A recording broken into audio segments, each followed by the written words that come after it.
আরে অন্যের তো অন্যের কথা কি বলবো, আমাদের ঘরের লোকদের আমি কি এক কথা বললাম আল আকিদাতুল জিহাদিয়া, না আমার সাথে কথা বলার মতো কোনো ফুরসত আছে, না আমার ওস্তাদদের সাথে কথা বলার কোনো ফুরসত আছে যে কি বলতে চাইলেন আপনি, আমি কবে বললাম এই কথাটা, বাবুনগর কবে গেলাম আর এই কথাটা কবে বললাম, এতটুকু তথ্য পর্যন্ত জানবার সময় নাই, কিন্তু সেই কথাটা নিয়ে তোলপাড় সৃষ্টি করে দেওয়ার জন্য অস্থির হয়ে পড়লাম।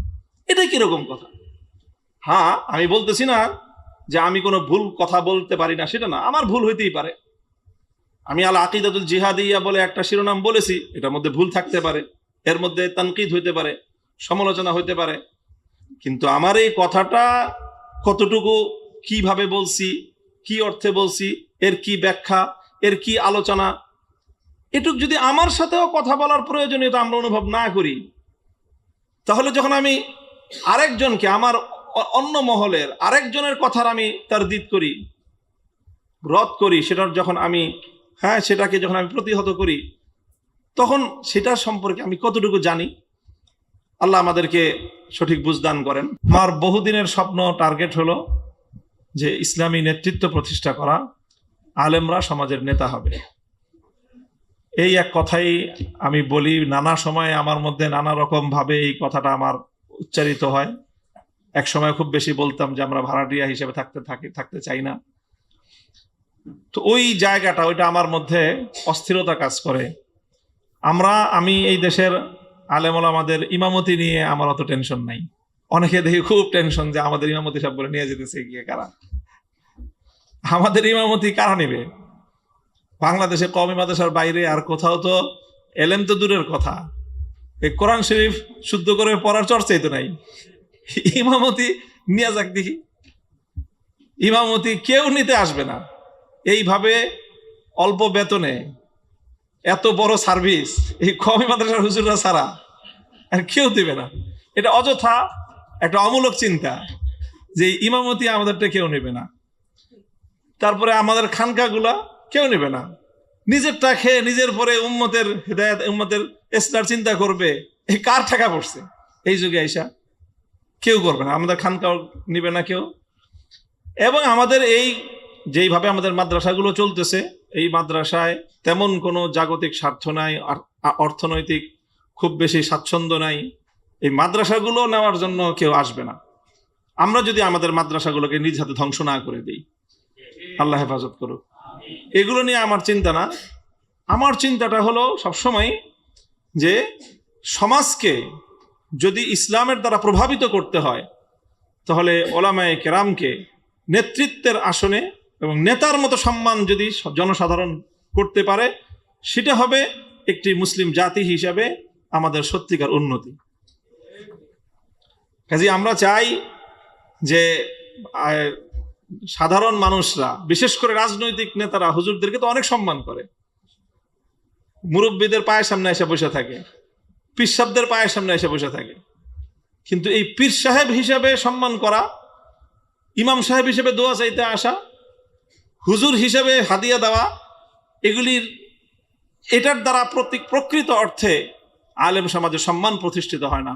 আলেম সমাজের প্রকৃত সমাজে প্রভাব সেই দিন তৈরি হবে যেই দিন রাজনৈতিক নেতারা ওলামায়ে কেরামকে নেতা মানবে সেই দিন।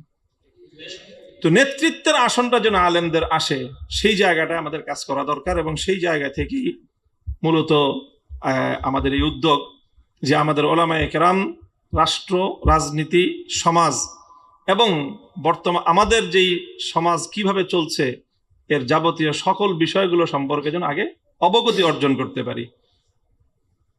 আমরা কোনো কিছুকে খারাপ মনে করে সেটাকে আমরা সম্পূর্ণ সেখান থেকে আমরা একেবারে আনটাচ থেকে যাই, অর্থাৎ সেদিকে ফিরেও তাকাই না এবং সেটা সম্পর্কে জানারও চেষ্টা করি না। আল ইলমু ইলমান, ছাত্ররা মনে রাখতে হবে, ইলম হলো দুই প্রকার, একটা হলো ইলমুন বিল খায়ের আর একটা হলো ইলমুন বিশ শার। একটা হলো কল্যাণ সম্পর্কে জানা আর একটা হলো অকল্যাণ সম্পর্কে জানা। এলেম দুই প্রকার, একটা হলো কল্যাণ সম্পর্কে জানা আর একটা হলো অকল্যাণ সম্পর্কে জানা। তো বলবো যে অকল্যাণ সম্পর্কে আবার জানবো কেন? আরে অকল্যাণ, যেরকম আমরা তকদিরের মাসআলায় পড়ি যে খালকে খারো, খালকে খায়ের আর খালকে শার, একটা মাসলা আছে না? যে খালকে খায়ের আল্লাহ, খালেকে খায়েরও আল্লাহ, খালেকে শারকে আল্লাহ। অর্থাৎ অকল্যাণও সৃষ্টি করছেন কে? কল্যাণ যেরকম আল্লাহ সৃষ্টি করেছেন, অকল্যাণও আল্লাহ সৃষ্টি করেছেন। কেউ যদি মনে করে যে অকল্যাণ আল্লাহর সৃষ্টি না, সে ইমানদার থাকবে আমাদের মাযহাবে, আমাদের মতে সে তো ইমানের দায়রা থেকে খারেজ হয়ে যাবে, সে মুতাজিলি হয়ে যাবে, যাদের ব্যাপারে কুফুরের ফতোয়া। তো কল্যাণের সৃষ্টিকর্তা যেরকম আল্লাহ, অকল্যাণেরও সৃষ্টিকর্তা কে? আল্লাহ। এখন প্রশ্ন আসে, তো অকল্যাণ আল্লাহ সৃষ্টি করেন, এটা কিরকম হইলো কথাটা? তো এই জন্য আমরা দ্বিতীয় মাসলা কি বলি, যে খালকে খায়ের যেরকম খায়ের, খালকে শারকি খায়ের। হ্যাঁ, সমস্যা কোথায়? কাসবে সারের মধ্যে সমস্যা। অর্থাৎ অকল্যাণ সৃষ্টির মধ্যে কোনো অকল্যাণ নাই, অকল্যাণ করার মধ্যে যাবতীয় অকল্যাণ। তো ঠিক তদ্রূপ ইলম বিল খায়ের যেরকম খায়রুন কুল্লুহু, আল ইলমু বিশ-শাররি খায়রুন কুল্লুহু। খায়েরের ইলম, কল্যাণের ইলম অর্জন করা যেরকম কল্যাণ, অকল্যাণের ইলম অর্জন করা তার চেয়ে বেশি কল্যাণ। দলিল কি? রাসূল আকরাম সাল্লাল্লাহু আলাইহি ওয়াসাল্লামের জলিলুল কদর সাহাবী, যাকে সাহিবুস সিররি রাসূলুল্লাহ সাল্লাল্লাহু আলাইহি ওয়াসাল্লাম বলা হতো, কি নাম? হযরত হুযায়ফা ইবনুল ইয়ামান রাদিয়াল্লাহু তাআলা। ওনার হাদিস আছে, উনি বলেন যে কানান নাসু ইয়াসআলুনা নবী সাল্লাল্লাহু আলাইহি ওয়াসাল্লাম আনিল খায়র ওয়া কুনতু আসআলুহু আনিশ শাররি। বলে সবাই খালি জিজ্ঞাসা করতো, হুজুর ভালো কি, ভালো কি, ভালো কি, নামাজ কি, এমনে রোজা কেমনে, হজ কিভাবে, যাকাত কিভাবে, কিভাবে জিহাদ, কিভাবে জান্নাত, কি কি সব ভালোর কথা জিজ্ঞাসা করতো। আর আমার এক স্বভাব ছিল, ওয়া কুনতু, কানার দ্বারা আদাতে মুস্তামিররা বোঝায়, যেটা সবসময়ের অভ্যাস ছিল আমার। এটা বলতেছেন উনি, আমার কি ছিল? আরে কি ছিল? আমার অভ্যাস ছিল। ওয়া কুনতু আসআলুহু আনিশ শাররি, আমি সব সময় আল্লাহর নবীর কাছে অকল্যাণ সম্পর্কে জিজ্ঞাসা করতাম।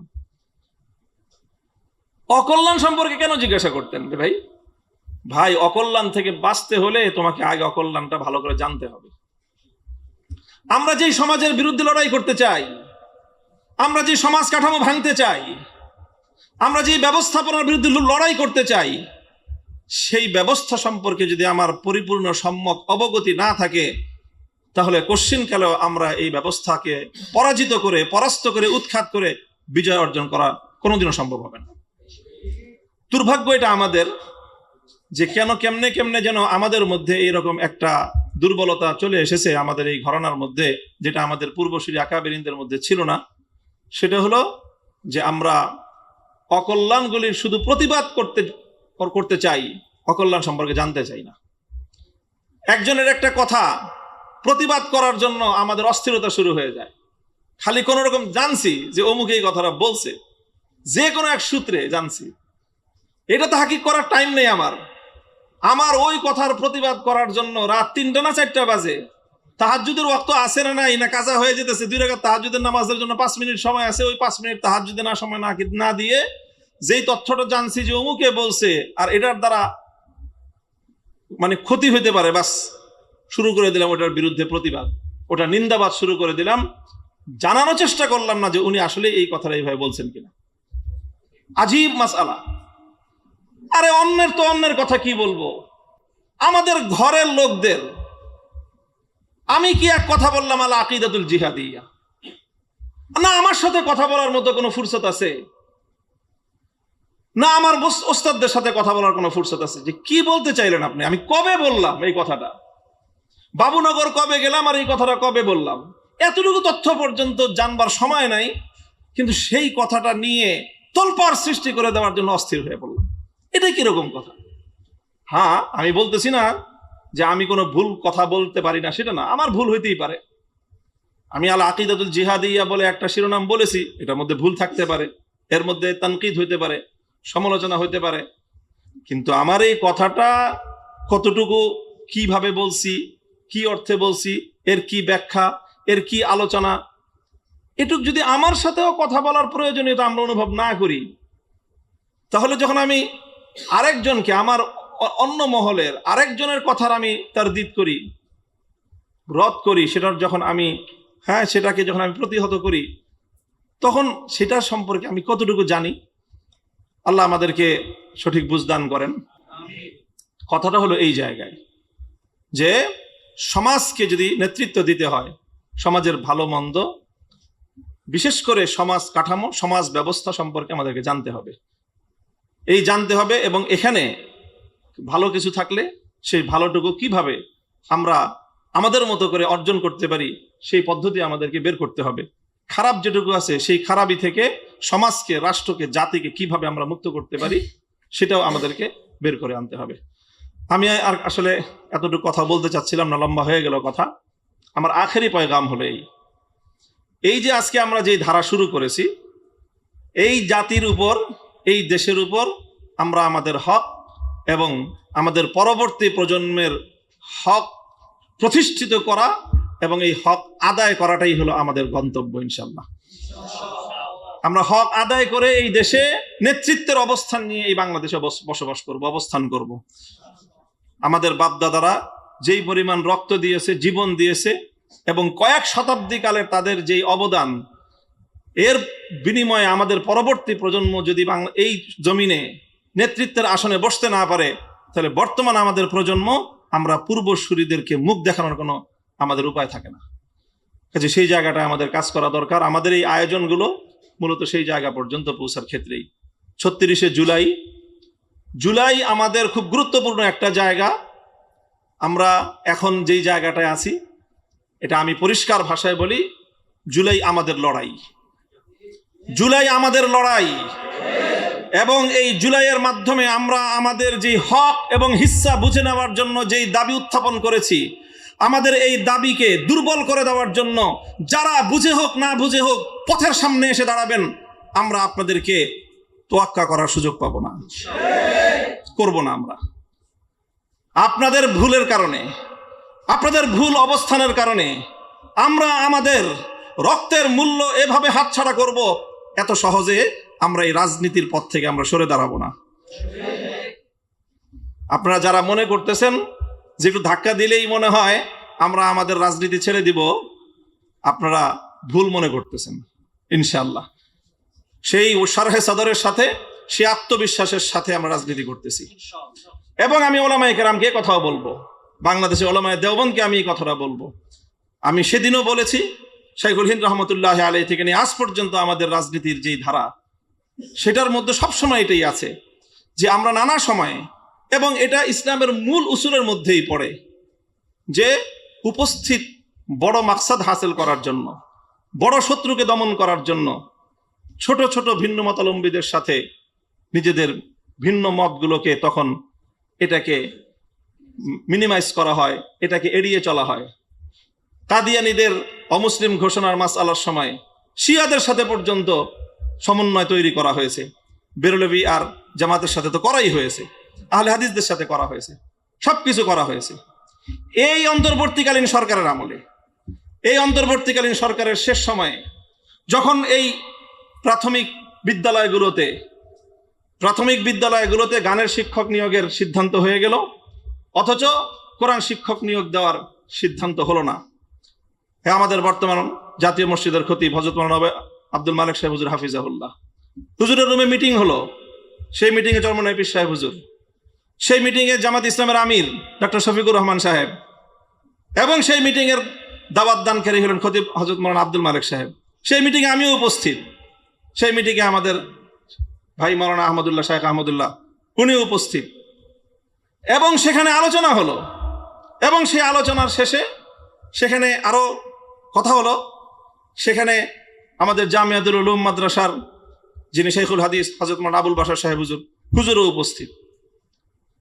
এখন যেই প্রশ্ন যে আমাদের বাংলাদেশের নেক্সট, আমাদের পরবর্তী প্রজন্ম, আমাদের সন্তানরা প্রাইমারি স্কুলে পড়বে, সেই প্রাইমারি স্কুলে গানের শিক্ষক নিয়োগ হবে না কোরআনের শিক্ষক নিয়োগ হবে, প্রশ্ন যখন এখানে, তখন এই প্রশ্ন সমাধানে জামাতে ইসলামের আমির খতিব মাওলানা আব্দুল মালিক সাহেবের সাথে থাকবেন কি থাকবেন না, এই প্রশ্ন ওই বৈঠকে ওকে উত্থাপন করার চেষ্টা করেছিলেন, ঘুরায় ফিরায় করার চেষ্টা করেছিলেন। শেষ পর্যন্ত আব্দুল মালিক সাহেব হুজুরকে বললাম যে আপনি ফয়সালা দেন। তখন হুজুর একটা ওয়াফদ এবং প্রতিনিধি দল ঠিক করলেন যে প্রধান উপদেষ্টার সাথে দেখা করতে যাওয়া হবে। সিদ্ধান্ত হুজুর দিলেন, খতিব আব্দুল মালিক সাহেব হুজুর। কে কে যাবে হুজুর নিজে ঠিক করলেন। যাবেন মাওলানা আব্দুল মালিক সাহেব হুজুরের নেতৃত্বে, যাবে কে কে? জামাতে ইসলামের আমির ডক্টর শফিকুর রহমান সাহেব, ইসলামী আন্দোলন বাংলাদেশের আমির সৈয়দ রেজাউল করিম পীর সাহেব চরমনাই, বাংলাদেশ খেলাফত মজলিসের আমির মাওলানা মামুনুল হক, আর জামিয়াতুল উলুমের প্রিন্সিপাল হযরত মাওলানা মাহমুদুল হাসান সাহেব হাফিজাহুল্লাহ। 5 জনের ওয়াফদ তৈরি করা হলো। আব্দুল মালিক সাহেব দায়িত্ব দিলেন আমিরে জামাতকে, জামাতের আমিরকে, যে আপনি প্রধান উপদেষ্টার কাছ থেকে সময় নেন, কারণ ওনার জন্য সময় নেওয়াটা সহজ ছিল। এবং উনি চেষ্টা করলেন, যোগাযোগ করলেন, শেষ পর্যন্ত ডক্টর ইউনূস এই বৈঠককে অ্যাভয়েড করলেন। কেন অ্যাভয়েড করছেন? কারণ এই লোকগুলো যদি ওনার কাছে যায়, একটা বৈঠকে বসে, খতিব আব্দুল মালিক সাহেব থাকবেন, আমিরে জামাত থাকবে, চরমনাই পীর সাহেব থাকবে, মামুনুল হক থাকবে, সেই বৈঠকের ওনার কাছে যে প্রস্তাব দেওয়া হবে সেই প্রস্তাব এড়ায় যাওয়ার হিম্মত এবং সেই ক্ষমতা ডক্টর ইউনূসের ছিল না। তো ঠিক যেভাবে প্রাইমারি স্কুলে গানের শিক্ষক বাদ দিয়ে কোরআনের শিক্ষক নিয়োগ দেওয়ার প্রশ্নটা যেরকম অত্যন্ত অনেক বড় একটা প্রশ্ন, সেই প্রশ্নে যেরকম আমরা এই সকল ভেদাভেদগুলো ভুলে গিয়ে এক জায়গায় এক প্রতিনিধি দল নিয়ে যাওয়ার জন্য আমরা সিদ্ধান্ত গ্রহণ করতে পারি, কাদিয়ানীদের অমুসলিম ঘোষণার মাসআলায় যখন যেমনি ভাবে আমাদের বড়রা শুধু মাওলানা মওদুদী সাহেবকে সঙ্গে নিয়ে আন্দোলন করেছেন তাই নয়, বরং ওনার মুক্তির জন্য আমাদের আলেম ওলামায়ে দেওবন্দ আন্দোলন করেছেন। কারণ যখন মাসআলা যখন কাদিয়ানীদের, তখন সেই কাদিয়ানীদের মাসআলায় মাওলানা মওদুদী সাহেবের ভূমিকা এটা অবশ্যই প্রশংসনীয় ভূমিকা ছিল, এবং ওনার মুক্তির জন্য গোটা ভারত উপমহাদেশের, পাকিস্তান, বাংলাদেশের সকল ওলামায়ে কেরাম তখন তার পক্ষে মাঠে নেমে কাজ করেছে। আজ আমরা সেই রকম একটা ঐতিহাসিক রাজনৈতিক মুহূর্তে আছি। আমাদের জুলাই, আমার সন্তানের রক্ত দিয়ে কেনা জুলাই, তিল তিল করা আমাদের কষ্টসাধ্য এই জুলাই, যেই জুলাইয়ের উপরে ভিত্তি করে আমরা স্বপ্ন দেখছি যে আবার বাংলাদেশে 47-এর রাজনীতি ফিরে আসবে, যেই জুলাইয়ের উপরে ভিত্তি করে আমরা স্বপ্ন দেখছি যে 72-এর অভিশাপ থেকে আমরা এবং আমাদের পরবর্তী প্রজন্ম মুক্তি পাবে, সেই জুলাইয়ের ফসল ঘরে তুলবার জন্য একজন কওমের সন্তান হয়ে সর্বপ্রথম আমরা মাঠে নেমে সোহরাওয়ার্দী উদ্যানে মহাসমাবেশ করেছি। অন্য সকলের চেয়ে 10 কদম যখন আমরা এগিয়ে গিয়েছি, এখন আপনারা নানা নামে বাহানায় আমাদের জুলাইয়ের এই ফসল ঘরে তুলবার আন্দোলনকে বিভক্ত করবার, দুর্বল করার চেষ্টা করবেন। এটা যদি করেন আত্মঘাতী হবে, আত্মঘাতী আপনারা হতে পারেন। আমরা আমাদের শেষ চেষ্টা দিয়ে আমাদেরকেও রক্ষা করব, জাতির ভবিষ্যৎকেও রক্ষা করব, আপনাদেরকেও রক্ষা করার চেষ্টা করব। এটা আমার খুব স্পষ্ট, আমার অবস্থান, আমার কথা, আমার বক্তব্য। আজকে সরকার, বিএনপি যদি জুলাই চেতনা বাস্তবায়ন করার উদ্যোগ গ্রহণ করে, আমরা যে নতুন বাংলাদেশ, নতুনভাবে বিনির্মাণের যে স্বপ্ন নিয়ে জুলাই বিপ্লব হয়েছে, সেই জায়গাটায় বিএনপি যদি আন্তরিকতার পরিচয় দেয়, তাহলে রাজনৈতিক কোনো বিরোধের তোয়াক্কা করব না। বিএনপি এবং সরকারের সেই উদ্যোগকে যতভাবে সহযোগিতা করতে হয়, সর্বভাবে সহযোগিতায় আমরা থাকবো ইনশাআল্লাহ। কিন্তু এই জুলাইকে গুরুত্বহীন করার যে কোনো উদ্যোগ সরকার যদি গ্রহণ করে, অন্য কেউ থাকুক বা না থাকুক, আমরা সেই উদ্যোগের বিরুদ্ধে যুদ্ধ করব। এটা পরিষ্কার কথা। আমাদের বুঝে শুনে আন্দোলনের মাঠে নামছি, এবং এই আন্দোলনকে ইনশাআল্লাহ আমরা গন্তব্য পর্যন্ত পৌঁছেই ক্ষান্ত হবে ইনশাআল্লাহ। আমাদের হারানোর তো কিছু নাই, হারানোর কিছু নাই। হয় আমরা বিজয়ী হয়ে সুফল ঘরে নিয়ে ফিরবো, আর না হয় হযরত হোসেইনের মতো ইতিহাসের পাতায় আল্লাহর নিকট আমরা আমাদের প্রাপ্য বুঝে নিব আল্লাহর কাছ থেকে। ইম্মাল ফাতহু ওয়া ইম্মাশ শাহাদা হাল তারাব্বাসুনা বিনা ইল্লা ইহদাল হুসনাইন। আমাদের হারানোর কিছু নাই। এই জন্য আমি বলি সবসময় যে আমাদের সাথে টক্কর দেওয়াটা, এটা অন্য যে কোনো পক্ষের সাথে টক্কর দেওয়ার চেয়ে একটু কঠিন বেশি। কারণ আমাদের এত কিছুর হিসাব নিকাশ নাই, এত হিসাব নিকাশ নাই। এত হিসাব নিকাশ থাকলে আজকে আমি নিশ্চিতভাবেই সংসদে থাকতাম, একটা মন্ত্রণালয় থাকতো আমার। কিন্তু ওই সব বুঝে শুনে ওগুলোকে দুপায়ে ধরে তারপরেই জাতির ভবিষ্যতের এই অধিকার আদায় করার জন্য বিপদ সংকুল পথে বুঝে শুনে নেমেছি। এবং ইনশাল্লাহ আমি আশাবাদী যে আমাদের এই সংগ্রাম সাফল্যের মঞ্জিল পর্যন্ত পৌঁছবে ইনশাল্লাহ। আমি আমার সন্তানদেরকে বলবো, ইনশাল্লাহ দৃঢ় হও, শক্ত হও, রাজনীতিতে কোনো দুর্বলের খাওয়া নাই। তোমাকে সর্বপ্রথম মানসিকভাবে শক্তিশালী হতে হবে, নিজের দাবি আদায়ে তোমাকে অত্যন্ত মজবুত দৃঢ়পদ হতে হবে, তারপরে ইনশাল্লাহ তুমি সঠিক কর্মপন্থায় অগ্রসর হও, মঞ্জিল তোমাকে হাতছানি দিয়ে ডাক দিবে ইনশাল্লাহ। আল্লাহ রাব্বুল আলামিন কারবালার থেকে ৩৬শে জুলাই পর্যন্ত চলমান এই সংগ্রামের ধারায় আমাদেরকে আল্লাহ পাক রব্বুল আলামিন অতীতে কবুল করেছেন। আমাদের হুসনে জন অনুযায়ী আল্লাহ সেটাকে কবুল করুন, এবং আগামী দিনেও যেন এই সত্যের পথে আমরা অবিচল থাকতে পারি। আল্লাহ আমাদেরকে সে তৌফিক দান করুন। ও আখিরু দাওয়ানা